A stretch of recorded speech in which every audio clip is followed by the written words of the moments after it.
Hey guys, Professor Bill, Comic Book University, and Mando, Episode 3, The Sin. Yeah, okay, this episode got a whole lot better than the previous episode.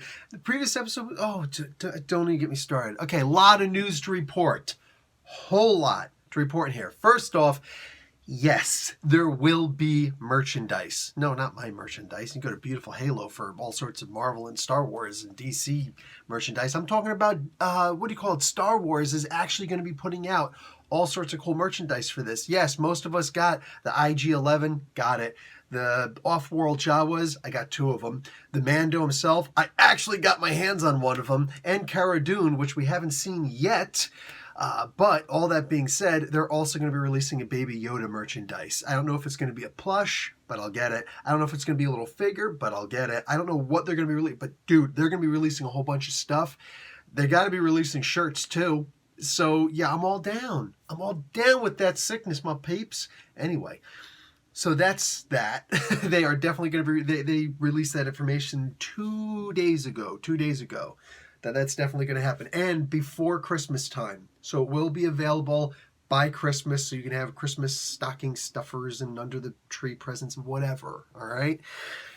That being said, this episode, wow. So the sin, what was the sin in here? There's actually lots of sins in here, but I think that the main one is that the Mando actually went against the guild, which we expected to happen. Every single one of us, I'm certain, expected that to happen at some point or another, especially with the package, right, with the asset. So the kid, which I have labeled Yiddle, and no one has refuted me yet, so little Yiddle, he was returned to, he took off the little thing. I thought that was like, the detail in this is incredible. Again, all praises to Jon Favreau, man.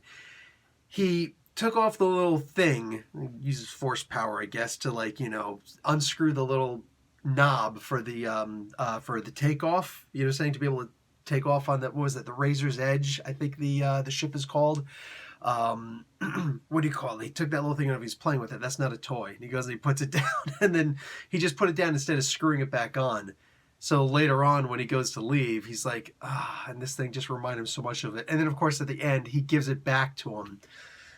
Oh, man. Okay, are they going to release that merchandise too? I don't know.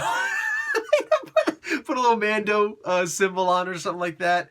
Don't do that, Hasbro. Don't do that. Freaking Hasbro, I think, is the one who actually has the license for it. Black Series thrust takeoff ball. Anyway, yeah, digging that. However, I'll bet you Pep Boys are going to start selling that, though, one of these days, the little freaking ball. Okay, so the Mando winds up getting the Beskin. That was cool. The little tete-a-tete with the stormtrooper, and I thought there were only 4, and that's one of the mistakes that you sometimes make, is, even being an infantry soldier, even being in the army, and just because you see something, just because you scout something out, you see something, doesn't mean that's actually the case. I expected there were only going to be 4 stormtroopers. Turns out there were a lot more than that, at least twice that number. That's a lot when you're one person, That being said, also, I know there's been a lot of people saying, Star Wars, the freaking stormtroopers are no good. I want you to think about this. All those stormtroopers, their armor is jacked up, dusty, dirty, blaster burns on them. They've seen some stuff. It's one thing to be a trained soldier. That right there makes you a lot sterner stock than anybody who hasn't actually been through training, all right?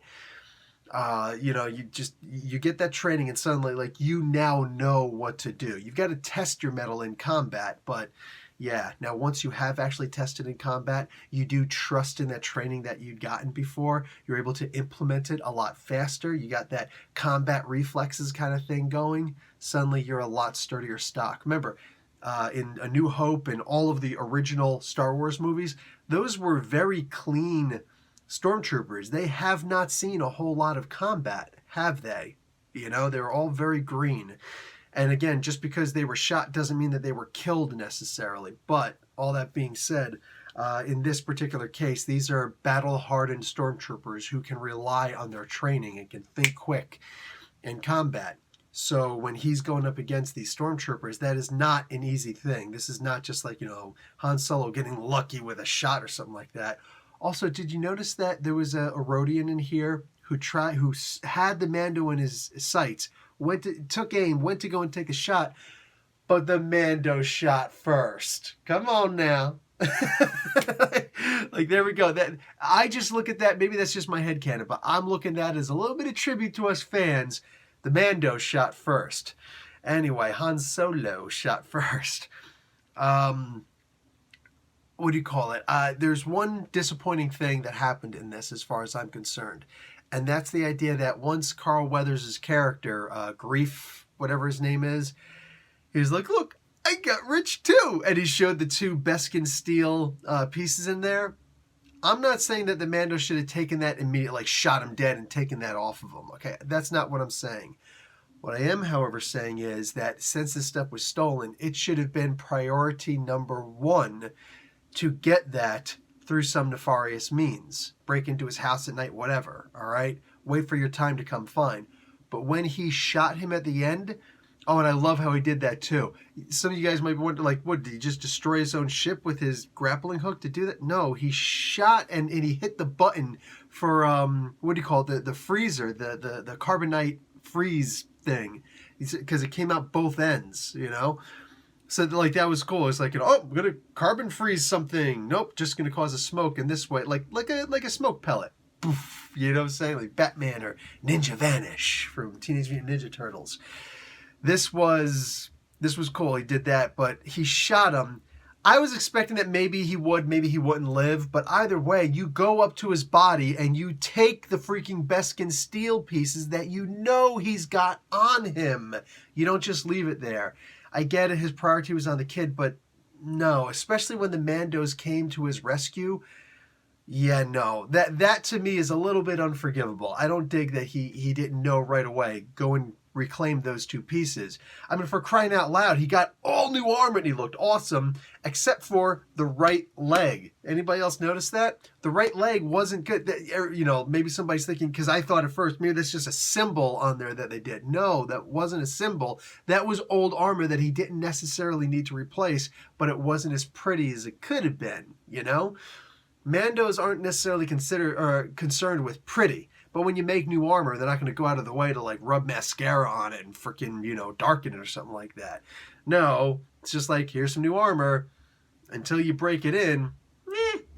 So that was actually old armor. You could see it when he walked into that cantina. You could especially see it when Grief and all the other bounty hunters show up and he's just like, he reaches down for his pistol. His blaster in his, at his right leg where the holster is. And you can see even clearer there, that's not a design, that's actual battle damage. So he didn't get that replaced. He could have had that replaced with those 2 pieces. I'm just saying. Didn't need to, but whatever. There's more for the foundlings, right? So, yeah, this was cool. Because when you think about it, that's how he got his original armor. I may need to start from the beginning. Yeah, you just might. You just might there, bud. That mudhorn jacked you up. And he was honest too. But also notice there, like there are Easter eggs or little, hints of what's going on in the show all throughout every single episode, bruh. In here, he goes and he points out it was an enemy who didn't know he was my enemy. He recognizes that this is a Jedi, and all Jedi are the enemy of the Mandalorians. That's the purge they keep talking about. The Jedi came along and they just jacked up the freaking Mandos. And then because of that not the Jedi purge, the purge by the Jedi, that's when all of a sudden the Empire came along like, let's get our hands on some of this Beskar steel because we might need this at some point in the future. Then they realize they've got Darth Vader and Order 66, so who the hell cares, right? But that happened. That was a thing. So that's why they want that stuff back. This coward cavorts with our enemies. Whoa there, bud. Heavy infantryman, calm down. But that guy was big. That guy was jacked to the gills. He had that freaking Gatling gun in there. Yeah, the Star Wars RPG. I'm talking the pen and paper RPG by Fantasy Flight Games. That's the character I played. But He respected it, man. And it's funny. I Have Spoken has been like the big thing because of episode 1 and 2. Oh, they got a new call for our catchphrase now. That is the way. Like, everybody's going to be saying that now. I'm saying, hey, I need you, I need you to go and get the dump truck, pull all the stuff over there. We got to put up these rafters over there. Go ahead and start getting that concrete build. I have spoken. That is the way. That is the way.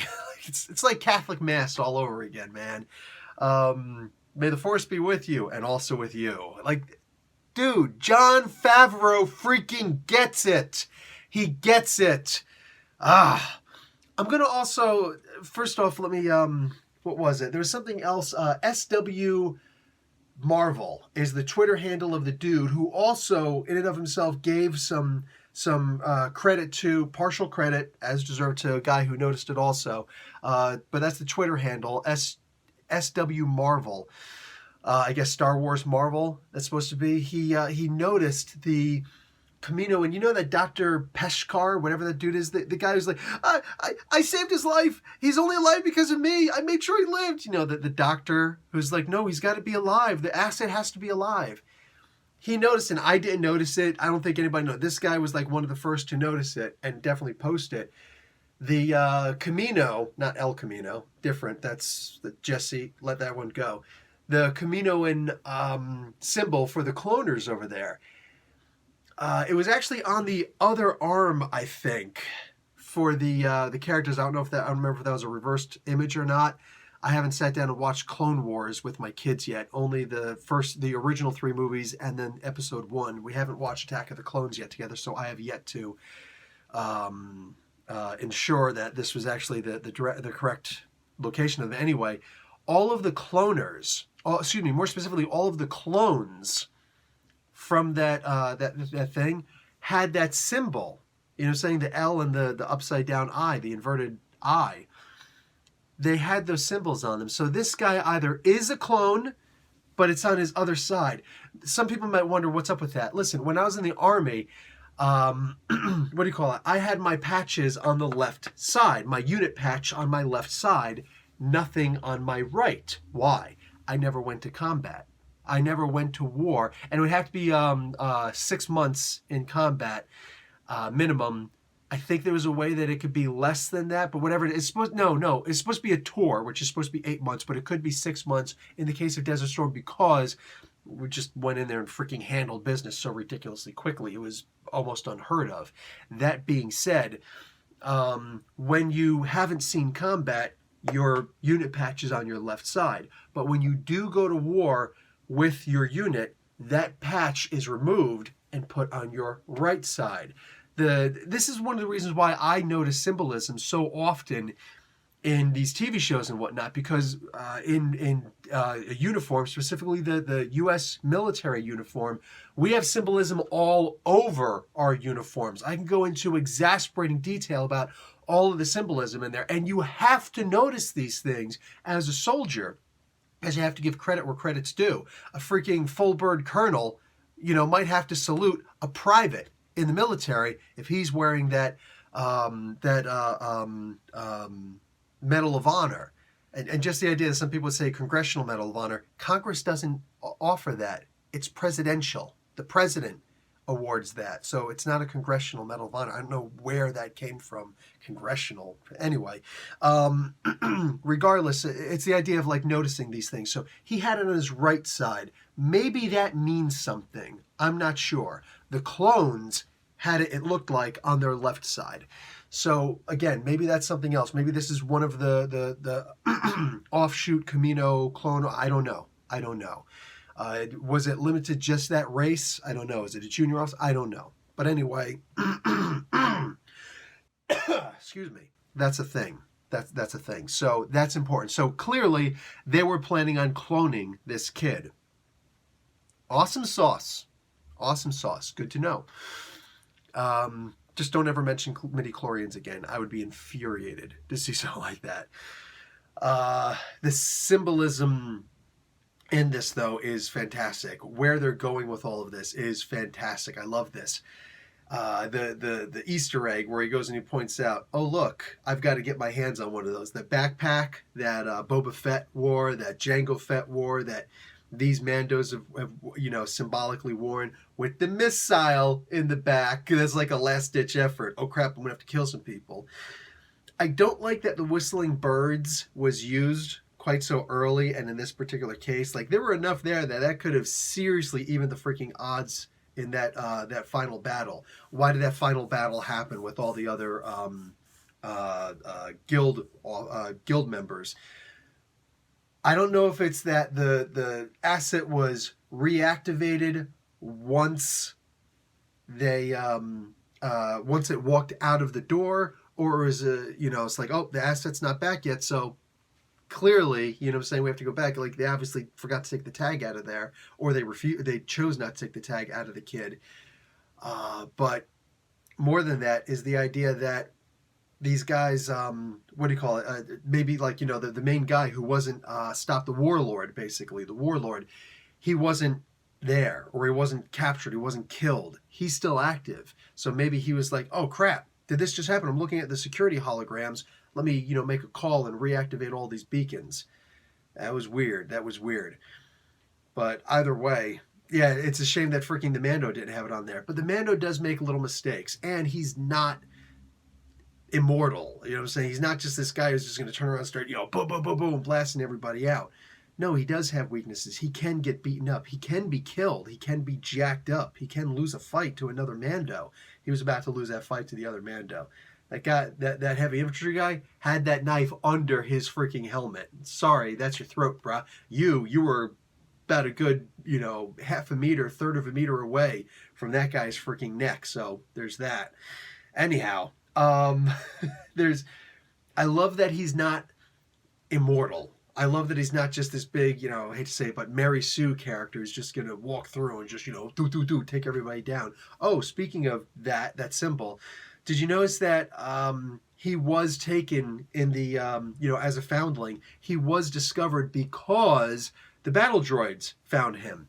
The battle droids are different from the regular, I forget what all the individual droids are called. There's the droidekas, who are the totally freaking awesome ones. They're the ones who come in, they're just like, I think they're the droidekas. Anyway, there's the weak little, Roger, those guys.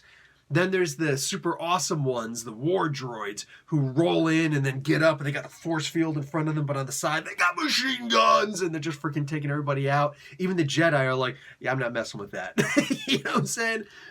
But then there's the ones in between that we saw in excess of in the Clone Wars, which, again, I got to watch it again with my kids now. Where they just walk like this and just do like that's their blaster on the back of their freaking hand. That one of those things found him hidden when I guess it was his parents hid him away. So again, one of the reasons why everybody distrusts droids, especially if you're a little guy. Oh, I love that they pointed out. I don't know if he's the only one who can leave, but it seems like he's the only one who can leave. The Mando. All the other ones are stuck. You're like, why are these guys just hanging out and whatnot? Like, the heavy infantry guy was like, our strength used to be in our numbers. Now only one of us can go out at a time, can go up at a time from the coven, the hidden covert. They call it a covert. Yeah, that's messed up. Why they all chose to join up with him? I guess because they did earn his respect, even begrudgingly. I don't know what it was, but they decided to go and have his back, which is a good thing because he was going to die otherwise. There's a lot to unpack in here. What's to happen going forward with this TV series? Oh, that's easy. They already said it. The main chick, the person in charge of everybody, she went and said it. As anybody who takes this life, how can they be a coward? Anybody who chooses this life as a Mando, that is the way. This is the way. But they say, when you choose this life, you are both hunter and prey. Well, now the hunter is also the prey. Because Grief, Carl Weathers' character, is still alive. And those two pieces of Beskin, which we saw in the first episode, is that really Beskin armor? He slices it with the knife. You remember that? Everybody wants this stuff. He goes and he points out, wow, man, pretty impressive, you know? But these two pieces, if one piece can be held as, you know, hey, you want to go after these guys, here you go, here's one piece, you know? And the reward is this case. I wonder how many other guys got one piece of Beskin armor, you know, one piece of Beskin. But Carl Weathers' character, Grief, got two. That's more than enough to say, I will give these, or at least one of these, to whoever gets this guy. So the guild is definitely going after this guy now. Is he still, I don't know, would he still go after this nobleman? I don't see any reason. Maybe he'd go after there and say, yeah, I'll help you out, but the payment has to come directly to me. You know? I don't know. Once the Mando, here's the thing, once the other Mandos find out that he's supporting, he's coveting, he's basically protecting a Jedi, you know, or at least somebody who's Force proficient, I don't think that's going to bode well at all for him. And he might wind up getting that jetpack off of one of his brothers who he has to kill. Or sisters. The women are just as equal as the men in the Mando culture. So, yeah, this is an amazing TV series, and I love this episode. Cannot wait for the next one. And I'm out. Professor Bill, Comic Book University. Class dismissed.